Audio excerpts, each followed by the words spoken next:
에베소서 4장 13절, 14절 두 절의 말씀입니다. 신약성경 에베소서 4장 13절과 14절의 말씀 다 찾으셨으면 한 목소리로 다 함께 합독하시도록 하겠습니다. 13절, 14절 다 함께 읽겠습니다. 시작!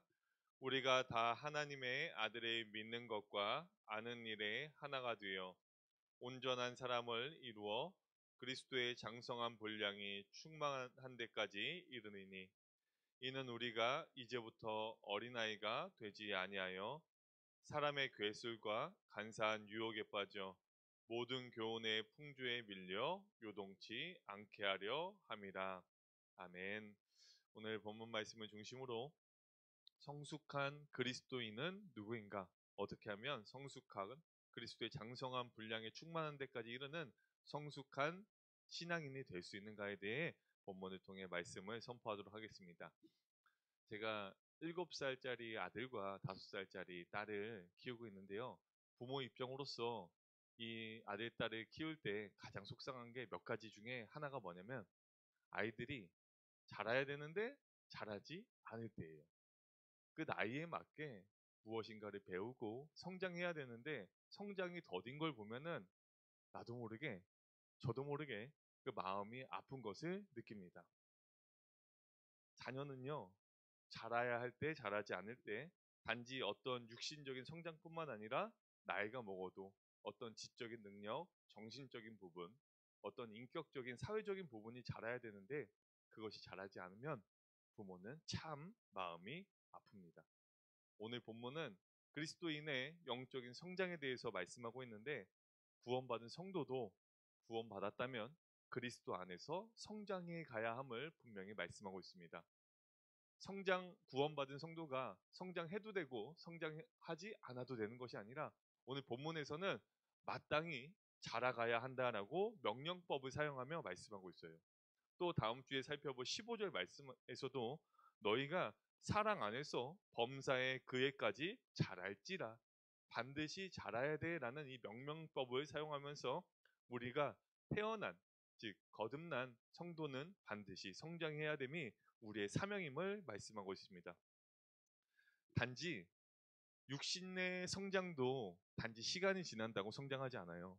부모님이 그 아이의 양육의 때에 맞게 어떤 때는 젖으로, 이유식으로 또 면역력이 떨어져 있으면은 예방접종과 여러 가지 면역력을 키워줄 수 있는 여러 가지 양육의 방법을 통해 그 한 아이가 양육받고 성장하듯이 영적인 것도 마찬가지입니다. 구원받았다라고 해서 그때부터 시간이 자연적으로 흘러서 성장하는 것이 아니라요. 육신이 성장하려면 음식을 먹고 어떤 지적인 능력이 성장하려면 지식이 충족돼야 되듯이 영적인 성장도 마찬가지로요. 말씀이 공급되지 않고 시간이 지난다고 자연적으로 성장하지 않고 반드시 말씀을 통해서만 성장할 수 있습니다. 그런데 왜 성장해야 하는가? 어린아이의 신앙에 왜 머물러 있으면 안 되는가에 대해 먼저 14절이 말씀하고 있어요. 너희가 장성한 분량이 충만한 데까지 성장해야 되는 그 이유가 무엇이냐?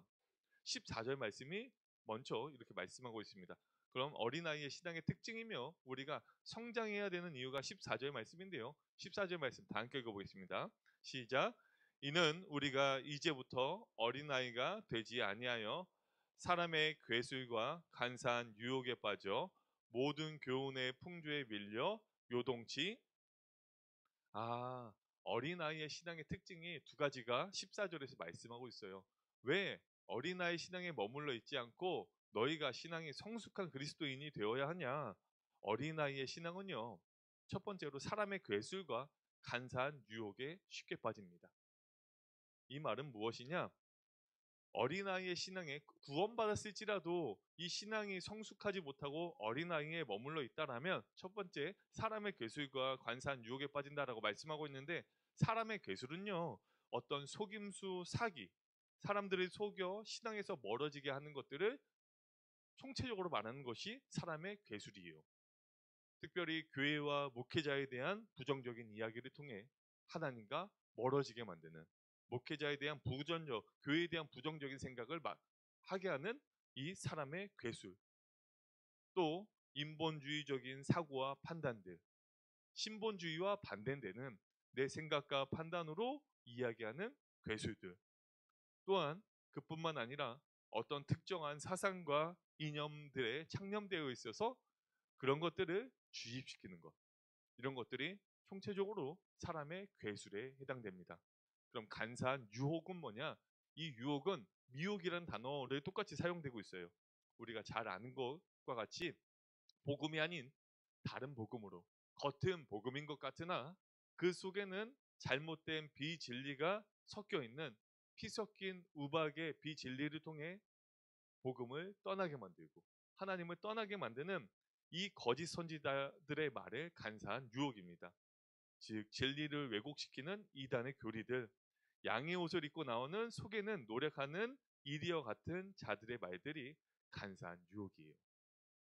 구원받았을지라도 성장하지 못하면 이 사람들의 괴술, 세상의 말, 인본주의의 말, 부정적인 언어에 쉽게 휘둘릴 수밖에 없습니다. 그리고 이단의 다른 복음의 미혹에 쉽게 영향을 받을 수밖에 없어요. 구원은 취소되지 않더라도요. 그것들에 쉽게 영향을 받아 결국 어떻게 되느냐? 14절 하반절이죠. 14절 제가 다시 읽어보면 이는 우리가 이제부터 어린아이가 되지 아니하여 사람의 괴술과 간사한 유혹에 빠져 모든 교훈의 풍조에 밀려 요동치 않게 하려 함이라. 어린아이의 두 번째 특징은 이런 사람의 괴술과 간사한 유혹에 빠져 모든 교훈의 풍조에 밀려 요동하는구나. 쉽게 영향을 받는구나. 이 말씀을 준비하고 묵상하며 떠올렸었던 이미지는 어떤 이미지냐? 망망대해에 통통배 하나가 떠 있는 거예요. 크루즈 선과 같은 대형 선박이 아니라 통통배는요. 조그만 파도에도 조그만 바람에도 휩쓸리며 요동쳐요. 신앙이 성장하지 못한 어린아이의 신앙의 모습을 떠올려 봤을 때 이런 모습이에요. 자그마한 바람에 자그마한 파도에 밀려서 요동치고 난리가 나는 통통배와 같은 신앙. 사람의 괴술과 간사한 유혹을 대처하고 분별하고 그 사람에게 오히려 선한 영향력을 끼치는 것이 아니라 그 작은 말이 씨앗이 되어 내 신앙의 뿌리를 근간을 흔들어 버려. 구원은 취소되지 않아요. 그러나 내 신앙의 근간이 뿌리채 흔들려 버리는 요동치게 되기 때문에 너희는 성장해야 돼라고 말씀하고 있습니다. 특별히 이 말씀의 폭포와 같이 정보의 홍수 가운데 살아가고 있는 우리는 어떻게 영향을 받을까요? 신앙이 성장하지 못하면 유튜브에 떠돌아다니는 수많은 말씀들, 우리가 분별력이 없고 신앙이 성숙하지 못하면요 그 말씀들을 온전히 영향을 받을 수밖에 없고 그것들에 의해 우리의 신앙이 요동치게 되는, 흔들리게 되는 문제에 빠지게 됩니다. 율법주의, 성화주의, 신비주의, 겉은 복음인 것 같으나 그 안에 독이 숨겨져 있는 여러 다른 복음들을 분별하지 못하고 우리의 신앙이 뿌리채 흔들려 버리게 됩니다. 바람이 부는 대로, 물결 치는 대로 요동치는 통통배와 같은 어린아이 신앙에 머물러 있을 수밖에 없는 것입니다. 이게 어린아이의 두 가지 특징이자 우리가 왜 성숙해야 되는가를 본문이 말씀하고 있어요. 그러면 우리가 언제 성숙할 수 있고 언제 성장할 수 있느냐? 골로새서 1장 6절부터 7절 말씀이 이 시점이 있어야 돼요. 이 날이 있어야 돼요. 그때부터 성장합니다. 골로새서 1장 6절부터 7절 말씀 보시면요. 제가 읽어보겠습니다. 이 복음이 이미 너희에게 이름에 너희가 듣고 참으로 하나님의 은혜를 깨달은 언제부터? 그 날부터 너희 중에서와 같이 또한 온 천하에서도 열매를 맺어 뭐하는도다? 자, 우리가 언제 성장할 수 있고 언제 성숙한 그리스도인이 될 수 있느냐? 먼저는요 태어나야 돼. 육체가 언제 성장할 수 있고 육체가 언제 건강해지고 장성한 어른이 될 수 있느냐? 태어나지 않고 그 어떤 사람이 잘할 수 있을까요? 말도 안 되죠. 당연한 얘기지만요. 골로새서 1장 6절은 분명히 말씀하고 있어요.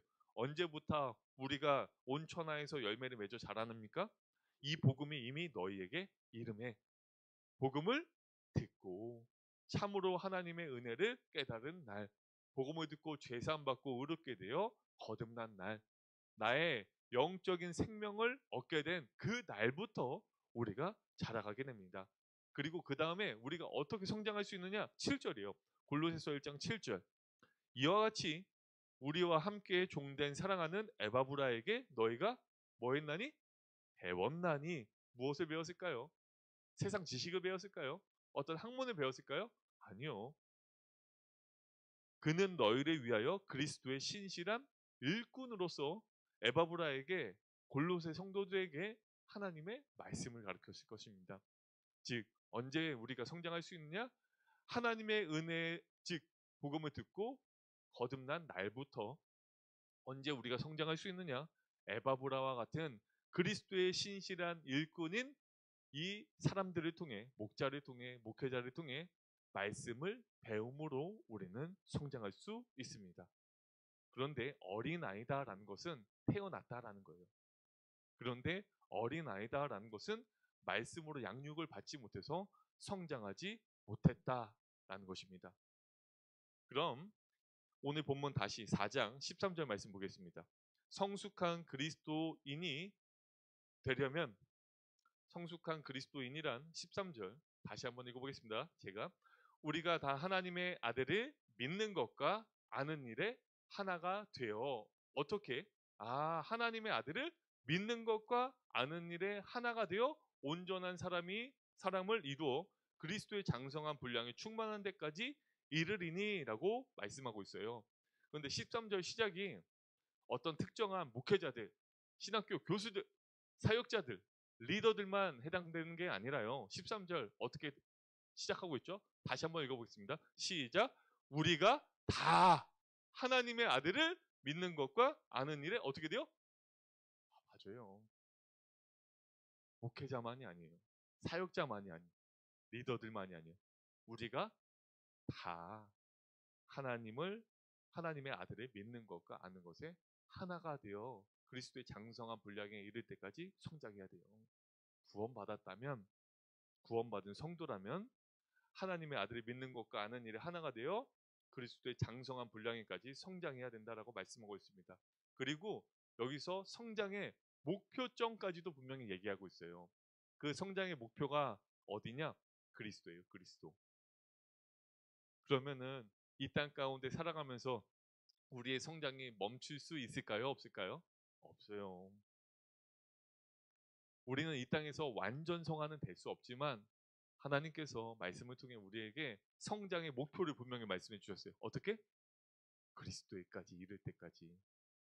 결코 성장이 멈춰서는 안 됩니다. 어떤 영적 성장의 목표가 적당한 선에서 만족하는 것이 아닌 그리스도에게까지 자라야 한다라고 말씀하고 있습니다.